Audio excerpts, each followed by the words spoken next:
been gone for a while.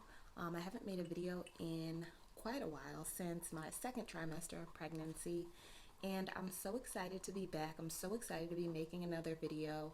I am not pregnant anymore, and today I would like to share my labor and delivery story. So if you want to hear the story of how I gave birth to my son, then stay tuned. This is going to be a good one.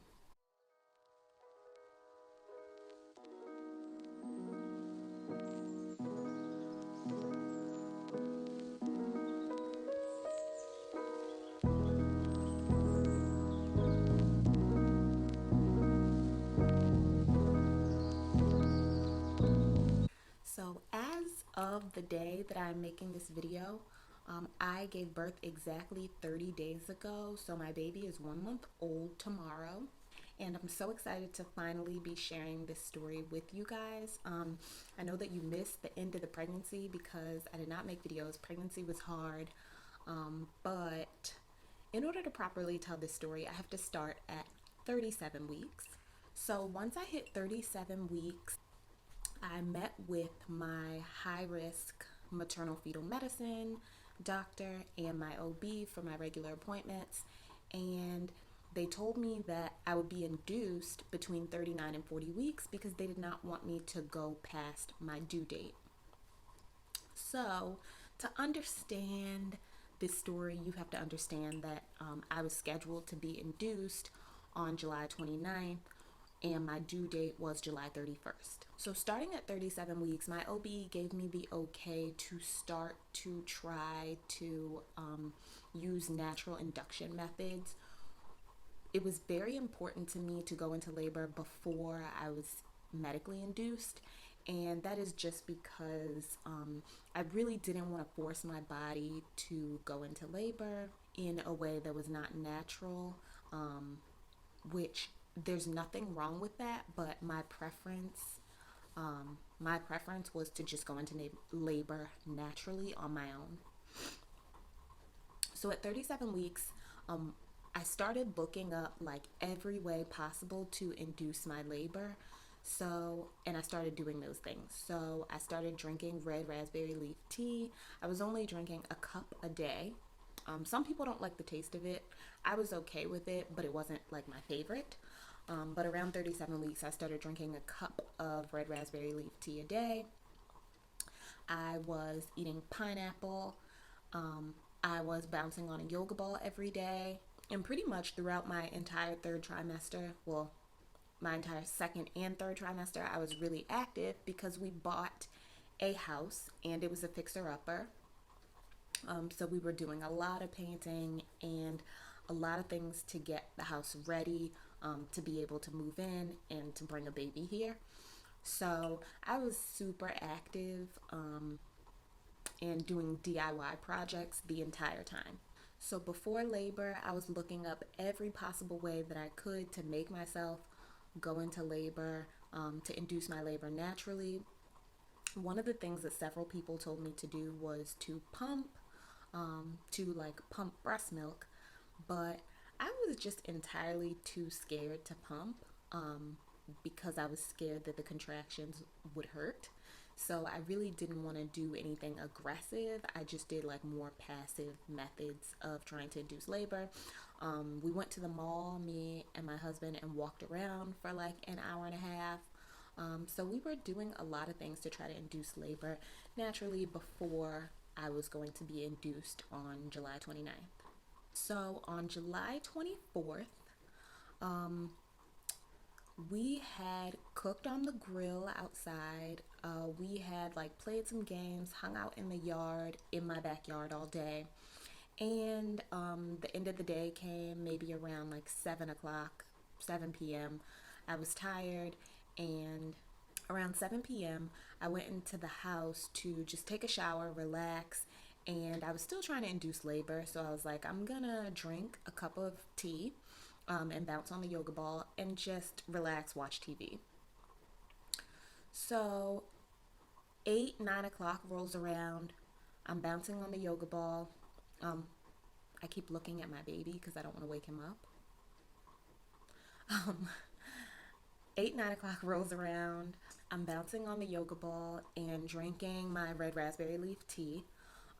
And I had like a few Braxton Hicks, which I had been having like lots of Braxton Hicks before then, but I knew that up to that point, and I knew that Braxton Hicks are just practice contractions and that it's completely normal to have them in the weeks leading up to labor. So I'm sitting in front of the TV, bouncing on the yoga ball, and I remember distinctly having like two Braxton Hicks that were about 25 to 30 minutes apart. Only they were a little bit painful. So they just involved like a little bit of cramping, although I had the normal like bulging of my stomach, and then I could feel like a little cramp. So I thought that was kind of weird. Um, so I started timing the Braxton Hicks. So I had two Braxton Hicks, and then 30 minutes later, I had just like a really intense stomach cramp. Um, it wasn't a Braxton Hicks. It was just, it ended up being my first contraction, but it was just a stomach cramping that was different. It was different than anything I felt, and I told my husband about it, and it kind of stopped me in my tracks. Couldn't talk through it. But these contractions were consistently 30 minutes apart. So I figured maybe this could be the start of labor, maybe not. So I continued to time.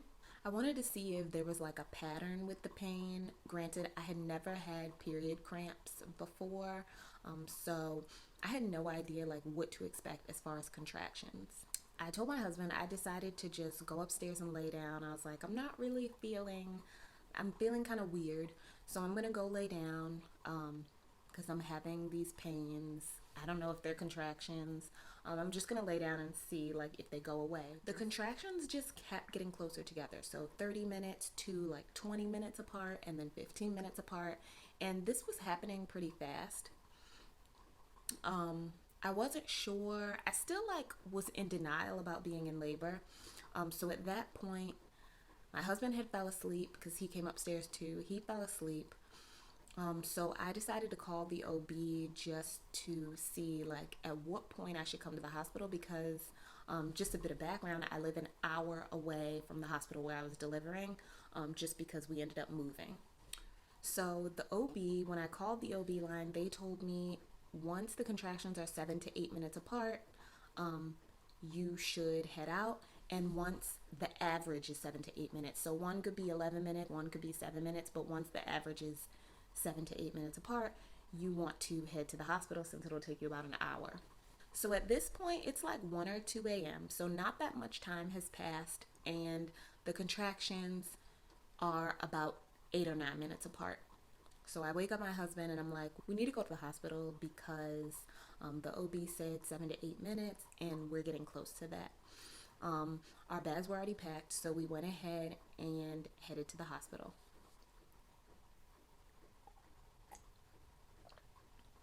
If you're wondering what contractions feel like, very hard to describe, but I agree with the women who say this is the worst pain I've ever experienced.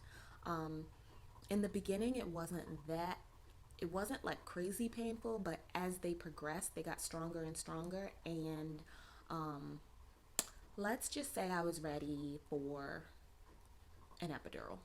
So once I got to the hospital, when you get to labor and delivery, they check you into what's called triage, which is like they want to check you out and make sure that you're really in labor before they admit you.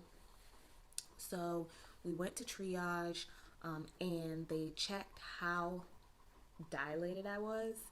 And y'all, I was 1 centimeter dilated. In the car on the way, I was like yelling in pain. So to be 1 centimeter was like a slap in the face.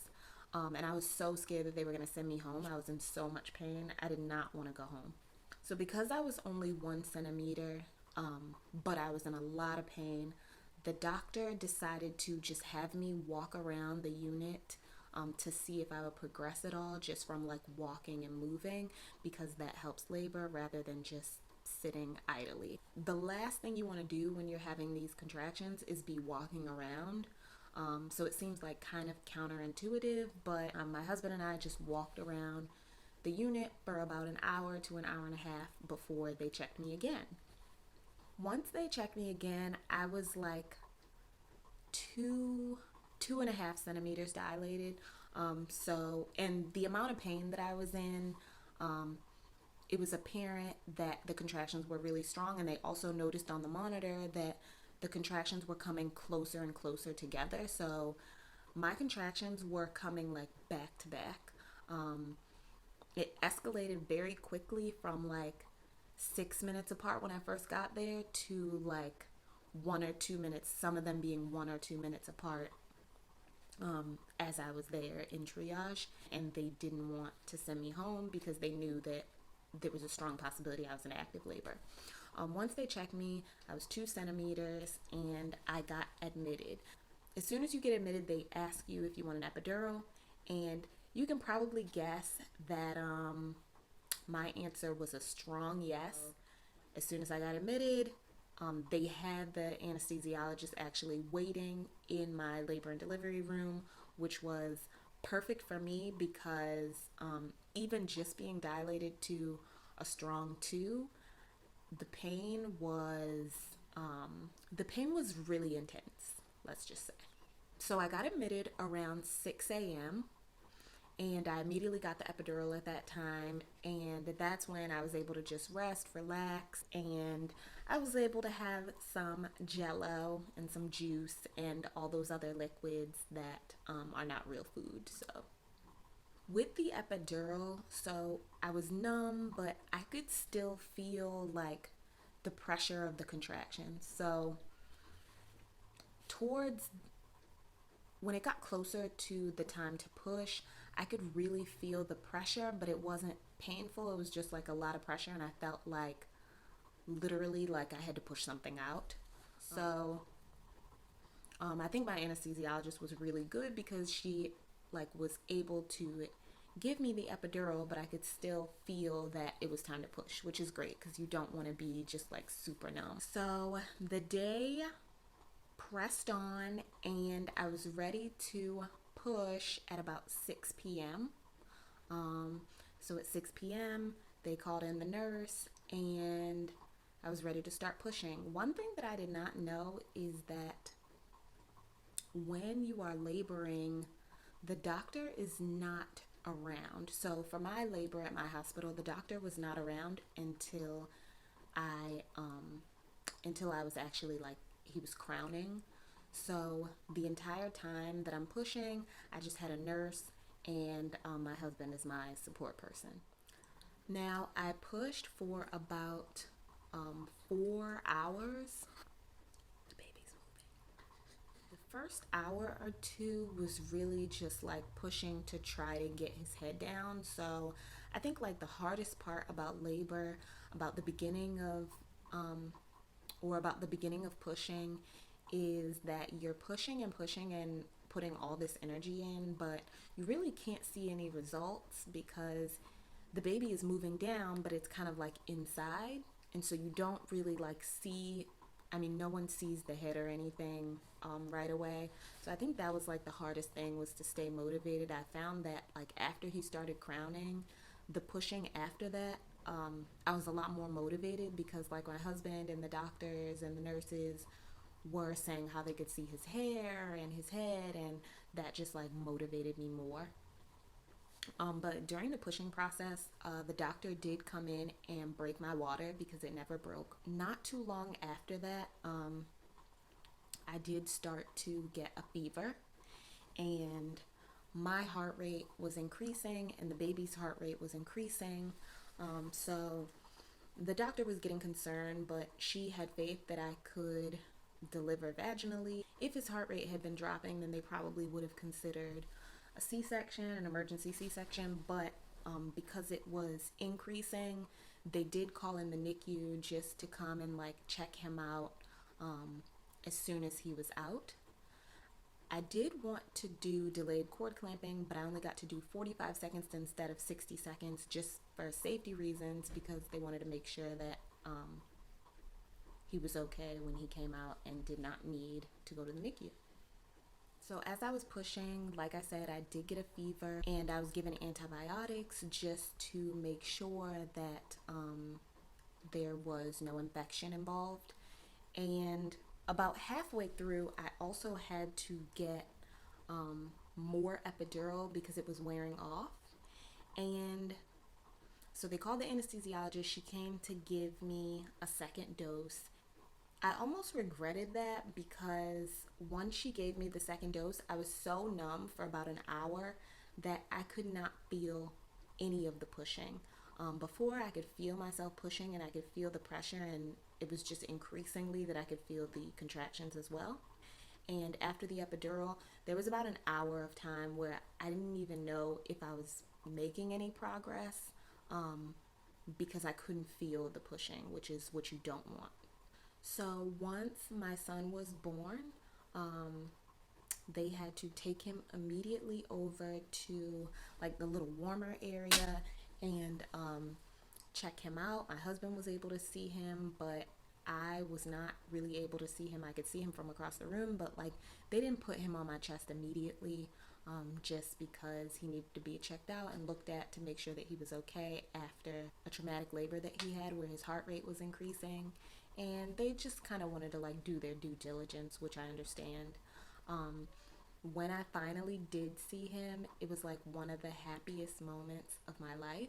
Overall, my labor went really well.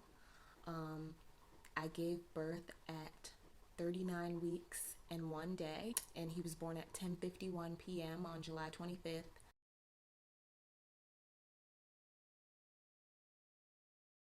Overall, I'm just like so thankful to God that it went well, and so thankful that I was able to give birth naturally. And by naturally, I mean like on my own without being induced. I don't mean like naturally. But I'm just so blessed to have been able to have a birth that was healthy, the vaginal birth that I wanted. A lot of things went to plan and some things did not go to plan, but I think that that is the beauty of pregnancy, and the beauty of giving birth is that it works out the way it's supposed to. So now my baby is sleeping, but I want to show you guys my baby. His name is Grant, and he is 1 month old tomorrow.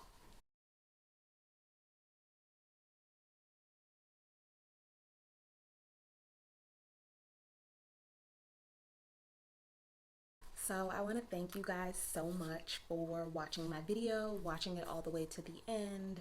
I want to thank you guys for supporting my channel. Please subscribe, comment, like, follow on Instagram if you can.